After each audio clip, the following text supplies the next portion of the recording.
Jelaskan tujuan atau kepentingan atau kelebihan pemasaran kepada usahawan. Jadi di sini kita ada 4 kata kunci. Yang pertama, dapat meningkatkan lagi jumlah jualan ataupun keuntungan. Yang kedua, dengan adanya pemasaran ini sudah pasti dapat meluaskan share pasaran ataupun menambahkan lagi bilangan pengguna. Yang ketiga, dapat melakukan penjenamaan semula. Pemasaran yang berkesan sudah pasti dapat meningkatkan lagi penjenamaan semula. Yang keempat, dapat memperkenalkan produk yang baharu ataupun produk sedia ada di pasaran baharu. Terangkan campuran pemasaran yang berkesan bagi sesebuah perniagaan. Kata tugas di sini terangkan yang menghendaki calon memberikan fakta dan huraian ataupun contoh yang sesuai. Kita lihat yang pertama. Fakta pertama iaitu produk. Bila kita sebut produk ni termasuklah barang-barang ataupun perkhidmatan yang ditawarkan kepada pengguna. Fakta yang kedua iaitu harga ataupun price. Iaitu menetapkan harga berdasarkan kos operasi ataupun kos pengeluaran. Yang ketiga, tempat ataupun agihan ataupun pengagihan. Jadi ini merupakan saluran mengagihkan produk atau perkhidmatan kepada pengguna. Dan yang keempat iaitu promosi. Jadi promosi di sini termasuklah memberitahu atau memujuk ataupun mengiklankan kepada pengguna supaya dapat membeli produk ataupun perkhidmatan. Huraikan jenis-jenis stok. Jadi kata tugas huraikan ni menghendaki calon memberikan fakta, huraian dan contoh yang sesuai. Untuk pengetahuan anda, calon kena memberikan 2 jenis stok. Yang pertama, stok bergerak pantas, di mana huraian di sini termasuklah stok mudah dijual habis ataupun cepat habis. Ataupun huraian yang kedua, dapat mengurangkan masalah lebihan stok. Jadi kita bagilah contoh yang sesuai. Contoh di sini adalah barangan makanan ataupun minuman. Jenis stok yang kedua iaitu stok bergerak perlahan. Jadi huraian di sini stok sukar untuk dijual.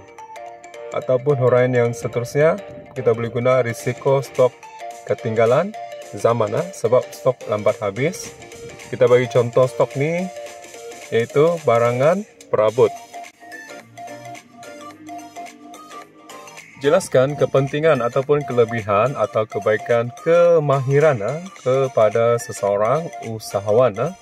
Jadi di sini kita ada 4 kata kunci. Bila usahawan mempunyai kemahiran, sudah pasti yang pertama, dapat menggunakan teknologi yang terbaharu. Yang kedua, usahawan dapat mengurus kewangan secara cekap. Dan yang ketiga, bila ada kemahiran kepada usahawan dapat meningkatkan lagi jualan ataupun keuntungan perniagaan. Dan yang keempat, bila ada kemahiran kepada usahawan, sudah pasti usahawan ini dapat meluaskan lagi perniagaan sehinggalah ke peringkat antarabangsa. Jelaskan kelebihan berniaga sebagai kerjaya mencapai matlamat peribadi usahawan. Di sini ada beberapa kata kunci. Yang pertama, sebagai sumber pendapatan utama keluarga usahawan tersebutlah. Yang kedua, bagi usahawan ni dia mempunyai masa berniaga adalah fleksibel ataupun bila-bila masa. Yang ketiga, usahawan mempunyai kebebasan untuk membuat keputusan. Yang keempat, kata kunci di sini, usahawan tu mencapai matlamat peribadi dengan membentuk kepribadian sebagai usahawan. Dan yang terakhir, menjadi kepuasan kepada usahawan. Jelaskan keberuntungan perniagaan kepada seseorang usahawan. Jadi apa yang dikatakan keberuntungan perniagaan ni? Yang pertama, usahawan tu mempunyai pekerja yang sudah pasti mempunyai pekerja berkemahiran dan berpengalaman. Jadi satu keberuntungan. Yang kedua, dapat meluaskan lagi perniagaan ataupun pasaran sedia ada. Yang ketiga, keberuntungan di sini dapat meningkatkan imej perniagaan. Yang keempat, keberuntungan perniagaan dapat menggunakan teknologi terkini. Dan yang kelima, keberuntungan perniagaan dapat menggunakan mesin teknologi yang baharu. Jelaskan kelebihan berniaga sebagai kerjaya untuk mencapai objektif perniagaan. Visi, misi dan objektif perniagaan ni. Yang pertama, dapat memenuhi KNK ataupun keperluan dan kehendak pengguna. Yang kedua, objektif perniagaan ni pula dapat memberikan atau menawarkan berbagai produk dan perkhidmatan kepada masyarakat.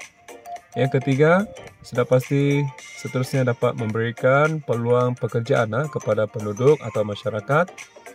Bila penduduk ada pekerjaan dan pendapatan. Yang keempat, sudah pasti dapat meningkatkan lagi jualan ataupun keuntungan perniagaan. Dan seterusnya, yang kelima, akhirnya dapat meningkatkan lagi pembangunan sesuatu kawasan tersebut.